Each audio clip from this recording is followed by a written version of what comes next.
Olá, esse é o nosso terceiro programa de entrevistas da série Marcos de Inovação.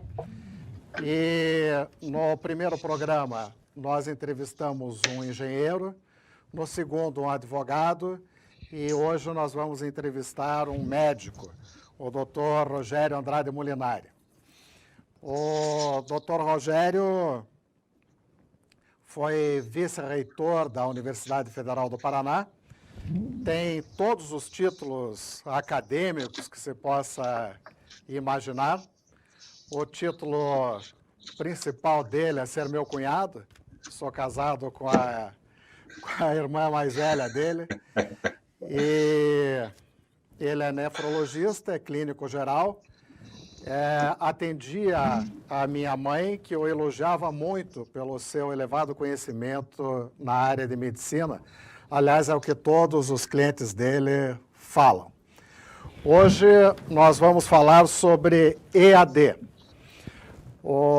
As pessoas às vezes falam ensino à distância, mas eu acho que é mais apropriado educação à distância, porque é muito mais importante o aprender do que o ensinar. E a primeira pergunta que eu faço é: como é que você vê a educação à distância, em especial no setor de ciências da saúde e em medicina, tanto na graduação quanto na pós-graduação? E quais são as vantagens e as desvantagens do ensino à distância, sob o ponto de vista de comparação com o presencial? Os alunos prestam mais ou menos atenção no ensino à distância? Os professores precisam de mais tempo ou de menos tempo para preparar uma aula no ensino à distância em relação ao ensino presencial? Essa é a pergunta. É um privilégio estar aqui, Marcos, no Marcos de Inovação, e eu quero fazer só uma pequena correção. A Cristiane é a mais velha das minhas irmãs. Das irmãs. Ela não é minha irmã mais velha, porque senão ela vai ficar muito triste comigo. Nós somos em 5 rebentos, da minha mãe e do meu pai, e a Cristiane é a terceira na hierarquia, mas é a que manda mais, porque, claro, ela é a mais velha das minhas irmãs. Mas, sem dúvida nenhuma, a mais brava é a Adriane, né? E as meninas, de modo geral, aqui na minha casa, na casa do meu pai, claro, são as que determinam a ordem das coisas. Mas é um privilégio estar aqui com você, Marcos, falando depois de pessoas tão ilustres quanto as que me precederam. E eu acredito que falar de inovação num momento peculiar como esse, num momento desafiador, é, sem dúvida nenhuma, olhar para o futuro, aproveitar a crise para fazer transformações. E eu vejo que este momento na educação, e na educação superior em especial, onde eu já trabalho há bastante tempo, dividindo a minha tarefa como médico e como professor de medicina, e também por aí quase 25 anos na gestão acadêmica da Universidade Federal do Paraná. Eu acho que a gente deve contextualizar primeiro o que a gente tem chamado de educação à distância. Alguns dizem ensino, eu também prefiro educação à distância, porque é um processo mais global, mais abrangente, e separado do que nós estamos vivendo nesse momento, que é um pouco mais de atividade remota. E a grande diferença entre educação à distância e atividade remota é que nós tivemos que improvisar um pouco. Aliás, a maioria das universidades, das instituições de ensino, dos diversos níveis, teve que improvisar com atividades remotas, passando para atividades síncronas e assíncronas, debate em pequenos grupos, mas fundamentalmente tentando manter a conexão entre estudantes e professores, porque de todo o distanciamento social da pandemia, o único que a gente talvez não precisasse ter incorrido é o distanciamento cultural, que também aconteceu e a gente está recuperando agora. Na educação à distância, a grande diferença é que ela exige grande planejamento. E, de fato, dá muito mais trabalho planejar um programa de educação à distância do que o ensino presencial. A educação à distância, no primeiro dia, a gente tem que ter toda a programação de cada semana, de cada semestre, prontinha para entregar já na primeira semana, em que pese que os estudantes vão passar por estes módulos lenta e progressivamente. É muito diferente do planejamento de um curso presencial. Mas eu vejo vantagens, não é? Eu vejo vantagens principalmente porque a educação superior e outros níveis também, isso se aplica, mas em especial nas ciências da saúde e na área médica, a gente tem trabalhado por competências. E competência, na verdade, é um conjunto, uma coalizão de conhecimento, que é essencialmente cognitivo, de desenvolvimento de habilidades e de atitudes. O cognitivo, o conhecimento, é uma parcela que pode ser desenvolvida satisfatória e plenamente por meio da educação à distância ou, como estamos fazendo nesse momento, da educação remota. Já as habilidades, elas também podem ser desenvolvidas, em parte, por meio de simulações, seja simuladores com modelos ou com atores, às vezes até com alguém da própria família, para desenvolver algumas habilidades. Mas a finalização dessas habilidades, em especial na medicina, nas ciências da saúde, deve ser presencialmente. Portanto, a educação à distância não vai poder satisfatoriamente cumprir essa missão. E, finalmente, a parte de atitudes, que é de desenvolver essas habilidades, esse conhecimento no mundo real.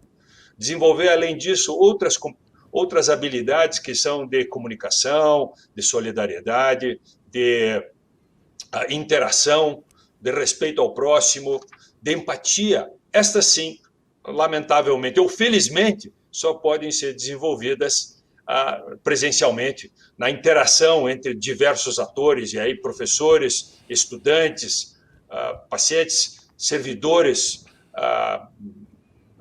do sistema de saúde, que envolve muito mais profissionais do que aqueles das ciências da saúde. Portanto, eu acho que, de fato, temos vantagens. Vantagens, por exemplo, na distância, no tempo de deslocamento, que muitas vezes é perdido nas grandes cidades, e onde podemos apropriar esse tempo para o desenvolvimento do conhecimento, da parte cognitiva. Por outro lado, devemos reservar esse tempo nobre, presencial, cada vez mais caro sobre todos os aspectos, e no momento atual de risco, para as atividades que não podem ser desenvolvidas de outra forma e que a gente costuma chamar, na área da saúde e da medicina em especial, de treinamento em serviço. São os internatos, os estágios do curso de medicina e dos demais cursos na área da saúde, e aqueles programas de capacitação na pós-graduação, como a residência médica, as especializações, que exigem um trabalho interativo, com múltiplos atores nesse processo de ensino-aprendizagem. Eu acho que eu iria por aí no uso da educação à distância nas ciências da saúde, e eu acredito que o futuro é identificarmos exatamente o papel de cada uma destas modalidades. A educação à distância, procurando selecionar aquilo que é essencial, aquilo que é a cereja do bolo, para deixar para o presencial, colocando, então, uma partição, um planejamento, e eu acho que a palavra-chave da educação à distância é o planejamento. E essa dupla via de educação à distância e educação presencial, trabalhando o que se chama hoje de educação híbrida, na verdade, um contínuo entre os dois segmentos. Muito bem, o nosso programa tem um subtítulo que é Para um Brasil e um Paraná Melhores. Como é que se posiciona a Universidade Federal do Paraná no EAD? A Universidade Federal do Paraná tem uma longa história, uma longa trajetória de educação à distância, que lá pelo início dos anos 2000 finalzinho, acredito até de 1996, 98, já tinha alguma estratégia. Nas ciências da saúde, isso é mais recente. Eu fui diretor de ciências da saúde por 2 termos, aproximadamente 8 anos, e o nosso projeto Educação à Distância começou lá com a enfermagem, um programa de capacitação de técnicos e de educadores nas ciências, lá por volta do ano de 2004, 2006. De lá para cá, nós temos diversos programas na área da saúde. Eu trabalho especificamente com 3 programas, um na graduação, que temos desenvolvido agora por causa da pandemia, para alunos do curso médico, mas 2 programas já estão em desenvolvimento há mais tempo. Um de especialização em atenção básica para médicos do Sistema Único de Saúde dentro do programa Mais Médicos. São profissionais de medicina, 500 profissionais dispersos pelo estado do Paraná, trabalhando em diferentes cenários, e este curso, com um programa com tutoria, com planos de intervenção ao final, tem trazido resultados muito interessantes. Foi a nossa primeira estratégia destinada especificamente a médicos lá dentro do nosso setor de ciências da saúde. É promovido pelo meu departamento, mas há participação de profissionais da enfermagem, da tecnologia de informação, da farmácia, da nutrição. Há uma gama de profissionais que contribuem para a formação destes 500 médicos. E um segundo programa que estamos quase colocando na linha de frente, já não é mais uma especialização, é um aperfeiçoamento, diferença de carga horária, é uma capacitação para teste do pezinho, que é aquela triagem neonatal oferecida em alguns dos estados. O Paraná, por exemplo, tem isso como modelo, e talvez por causa disso, eu tenho certeza, fomos escolhidos com a FEP, que é a Fundação Ecumênica do Estado do Paraná, que tem uma competência inequívoca nisso. Com a associação da nossa competência na educação à distância, vamos promover um curso para 1.000 participantes nacionais. Portanto, a universidade tem, de fato, uma grande expressão, e vem desenvolvendo essa competência nas diversas áreas. É lógico, eu acredito que ainda não estamos onde queremos, mas estamos avançando. Muito bem. Podemos então passar para a segunda parte do nosso programa, falando sobre telemedicina. Primeiro, conceituando telemedicina. O que é a telemedicina? Como é que os médicos encaram isso? E quais são os benefícios para os pacientes? Bom, eu acho que essas 2 estratégias de inovação, tanto de educação à distância quanto de telemedicina, elas estão, na verdade, integradas, e eu me envolvi com ambas as estratégias até por causa desta dupla militância, vamos dizer assim, tanto na educação quanto na medicina. Assim como na educação, a educação à distância não é uma nova educação, é uma tecnologia aplicada. O livro, o caderno, o lápis, a caneta, todas são tecnologias que a gente vai aplicando à educação. E na medicina, da mesma forma. A telemedicina não é uma medicina nova, não é uma medicina inovadora, ela é uma ferramenta da medicina. E ela também não começou agora, na pandemia.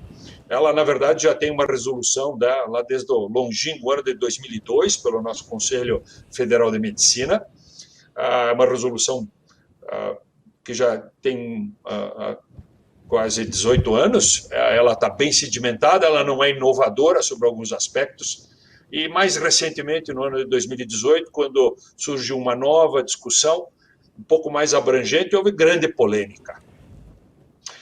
E a polêmica, na verdade, aconteceu por um pouco a falta de debate. Houve uma certa pressa por parte de alguns. Mas eu vou dar um passo para trás e falar um pouquinho mais sobre o que alguns, e eu prefiro chamar de telesaúde. Até houve um programa do governo federal, estabelecido pelo Ministério da Saúde, que, em parceria com o Ministério da Ciência, Tecnologia e Inovação, à época, isso é no longínquo ano de 2010, e nós na universidade participamos desse edital.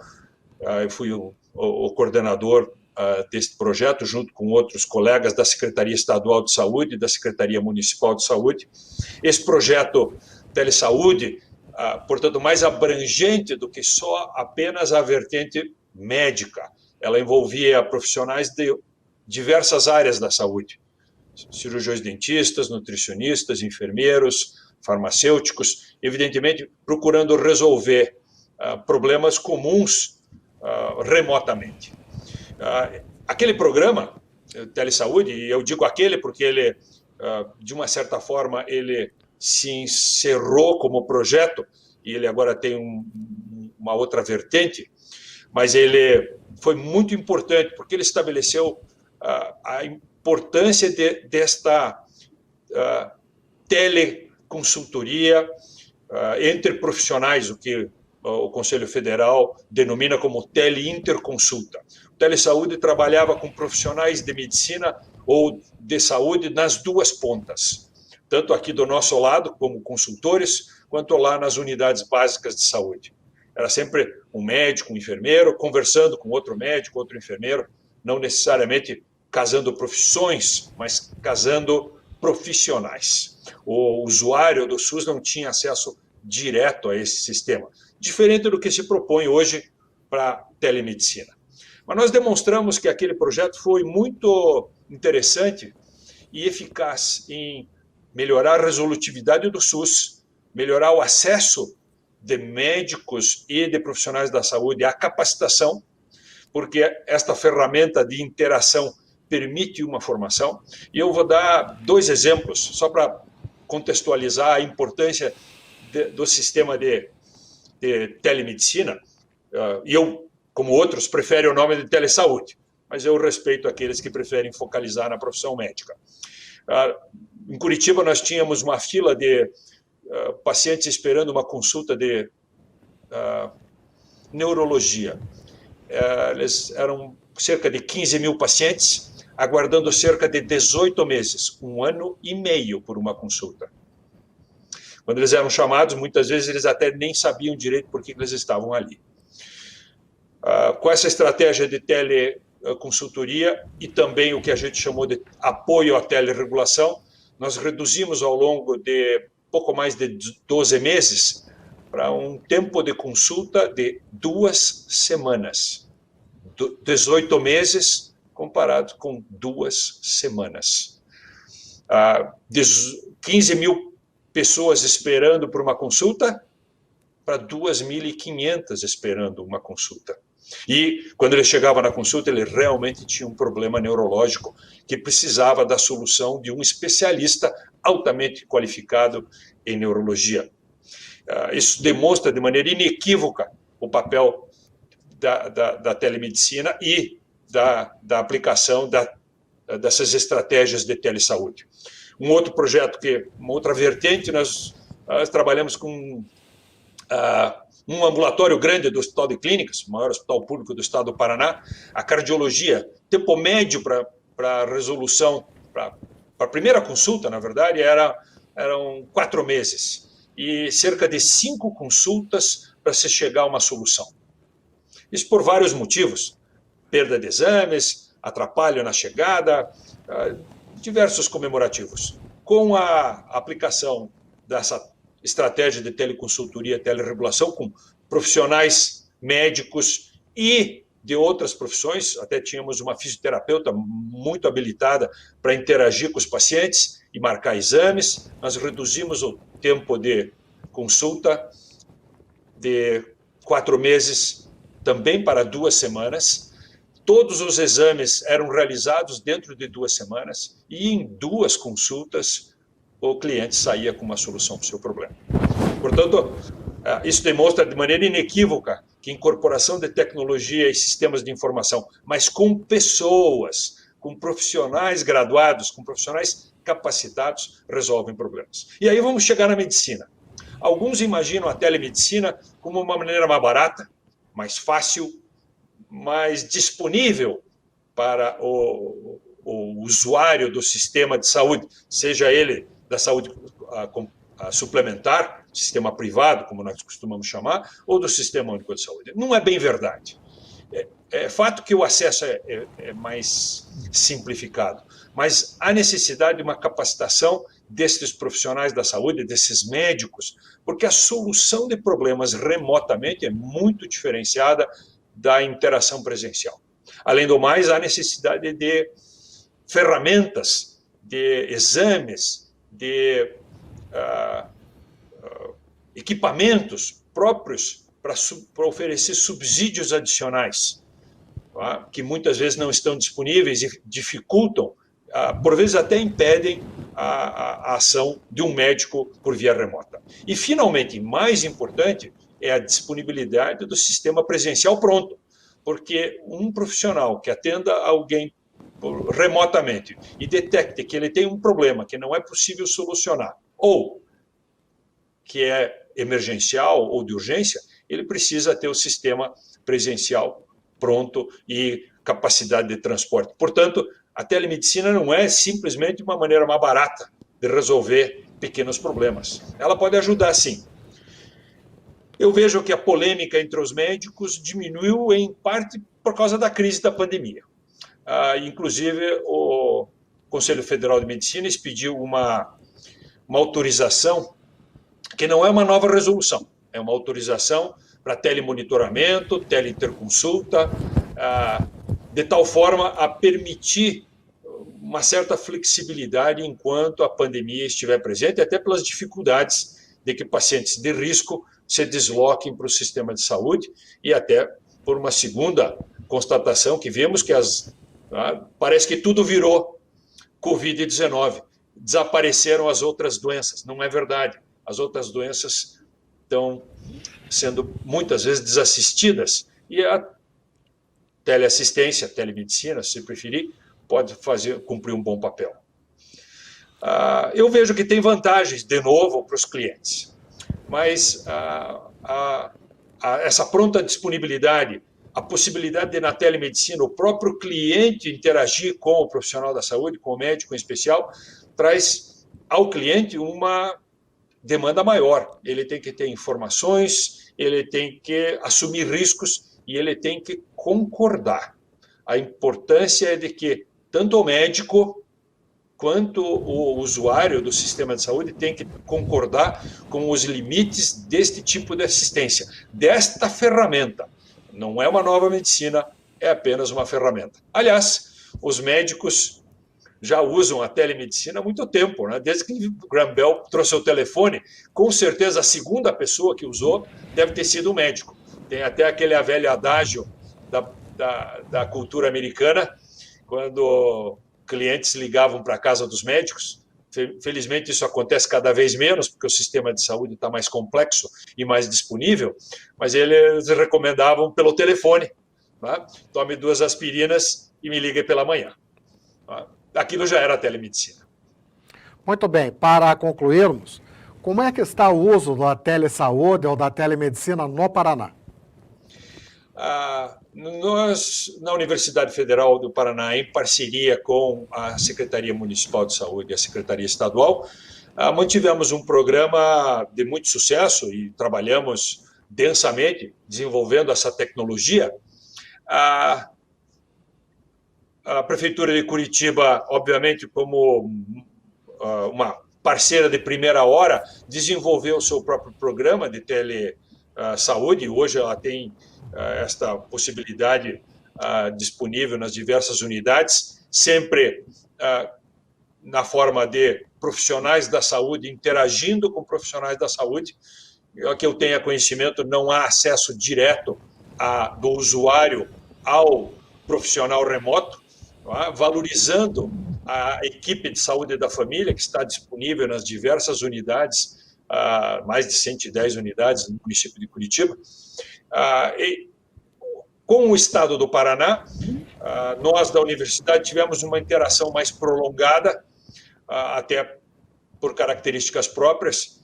Mantivemos um programa em parceria até dezembro de 2019, quando, por questões próprias do financiamento dessa atividade, tivemos que interromper. Eu tenho conhecimento que o Estado do Paraná fez convênios, fez relacionamentos com as secretarias de saúde do Rio Grande do Sul e de Minas Gerais para desenvolver aquele trabalho que nós desenvolvíamos na universidade, que envolvia tanto teleconsultorias, apoio à telerregulação e também telediagnóstico, que eu até não comentei isso, mas o telediagnóstico, em especial, exames como, por exemplo, eletrocardiograma, a radiologia, são muito adequados para serem interpretados por via remota, pela via do telediagnóstico. Aliás, hoje, na expressiva maioria das unidades que fazem exames de imagem, o radiologista não está necessariamente na sala de exame, ele está, muitas vezes, remotamente, em uma outra unidade ali dentro do próprio complexo, mas muitas vezes está até fora, porque hoje as unidades que realizam exames fazem isso em diversas sedes, na conveniência dos pacientes, deixando o profissional de interpretação em uma unidade centralizada. Portanto, eu vejo que, tanto no sistema público quanto no sistema privado, o Paraná está se desenvolvendo. Tem novas estratégias e, claro, nós vamos, com a passagem da pandemia, eu tenho certeza vai haver uma regulamentação mais adequada. Porque eu queria deixar 3 pontos importantes antes de finalizar esse capítulo de telemedicina. Primeiro, a concordância inequívoca tanto de profissionais quanto do usuário. O segundo é a disponibilidade de um sistema de informação que registre todas as informações e recomendações do profissional ao cliente, um prontuário médico. O que diferencia muitas plataformas transitórias, que alguns costumam advogar, como, por exemplo, WhatsApp ou e-mail.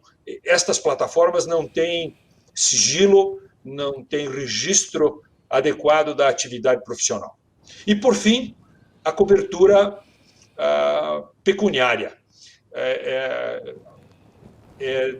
Se imagina de que a consulta por remoto é mais barata, é menos custosa para o profissional, não se premiando a competência adicional que o profissional de saúde, seja ele de qual formação, seja médico, enfermeiro, cirurgião dentista, farmacêutico ou qualquer outra vertente da profissão na área da saúde, tem que ter uma capacitação especial e que obter informações por via remota é mais desafiador do que obtê-las presencialmente. Porque na interação pessoal, a gente absorve outras informações que muitas vezes são mais difíceis de serem observadas pela via remota. Portanto, esses 3 pontos, consenso de utilização entre as duas partes, um registro médico profissional adequado e cobertura contratual são vitais para o sucesso da telemedicina no pós-pandemia. Muito bem, eu quero agradecer ao Dr. Rogério por ter participado desse programa e agradeço ao Uninter pela oportunidade de fazermos essa série de entrevistas denominadas Marcos de Inovação. Muito obrigado.